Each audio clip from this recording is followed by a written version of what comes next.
Hvis I går ind i inspektoren, så kan I stille på, hvor mange liv I skal have. Der blev programmeret computerspil på livet løs i Grenaa i dag. Det går fint. Jeg er noget længere, end jeg har regnet med.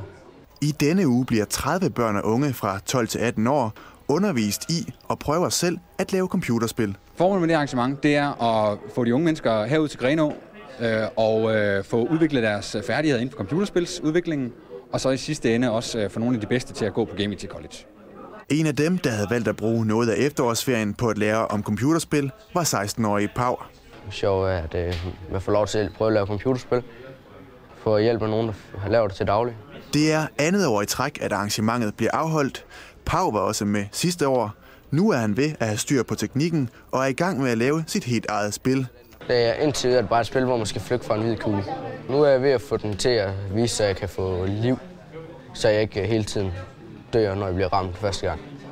Nu håber Pau, at hans drøm engang går i opfyldelse. Jeg har godt tænkt mig at prøve at lave mit eget computerspil, som bliver udgivet.